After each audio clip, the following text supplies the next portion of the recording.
శ్రీకాకుళం జిల్లాలో ప్రజా సంఘాల నేత అనుమానాస్పద మృతి కలకలం రేపింది. ల్యాండ్ మాఫియా అతన్ని హత్య చేసిందంటున్నారు బంధువులు. ఇంతకీ అతను ఎలా చనిపోయాడు? ఒకవేళ హత్య అయితే దానికి కారణాలేంటి? పలాస కాశీబుగ్గ పట్టణానికి సమీపంలో జాతీయ రహదారి ఆనుకొని రామకృష్ణాపురం ఉంది. విలువైన ఈ భూముల విషయంలో రియల్ ఎస్టేట్ వ్యాపారులు, స్థానిక రైతుల మధ్య వివాదాలు నడుస్తున్నాయి. ఇక్కడ ప్రజా సంఘాల నేత ఢిల్లీరావుకు భూమి ఉంది. దానిని కూడా ల్యాండ్ మాఫియా కాజేసే ప్రయత్నం చేసింది. అయితే ఢిల్లీరావు ప్రతిఘటించడంతో హత్య చేయించారని ఆరోపిస్తున్నారు బంధువులు. ఇందులో పలాస పట్టణానికి చెందిన ఓ ప్రముఖ డాక్టర్ హస్తం ఉందన్నది బంధువుల ఆరోపణ. పలాస ప్రాంతంలో రియల్ ఎస్టేట్ వ్యాపారం జోరు మీద ఉంది. దీంతో ఇక్కడ భూముల విలువ అనూహ్యంగా పెరిగింది. దీంతో ఇనాం, డి పట్టాల భూములను కాజేసే పనిలో పడింది ల్యాండ్ మాఫియా. తప్పుడు సర్వే నంబర్లతో రిజిస్ట్రేషన్లు జరిపిస్తున్నారు.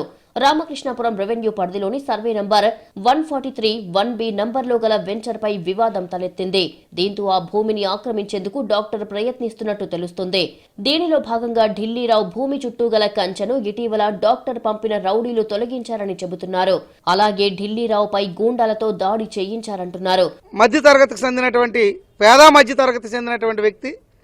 ఆయన ఏమంత పెద్ద పెట్టుబడిదారుడు కాదు, పెట్టుబడిదారులతో ఢీకొన్న మనిషి కూడా కాదు. ఒక చిన్న చిన్న వివాదాలు అయితే ఉన్నాయి. కానీ ఈయన హత్యకు గురవడానికి బలమైన కారణాలు ఏంటనేది పోలీసు యంత్రాంగం కొద్దిగా నిఘా పెంచి ఇట్లాంటివి ఛేదించకపోతే భవిష్యత్తులో సాధారణమైన ప్రజలు బతకడం కష్టంగా మారుతుంది. భూమి అప్పగించేందుకు ఢిల్లీరావు నిరాకరించడంతో అతని పొలంలోనే దొంగలు హత్య చేశారని బంధువులు అంటున్నారు. అయితే హత్యను ప్రమాదకరంగా చిత్రీకరించే ప్రయత్నం జరిగిందంటున్నారు.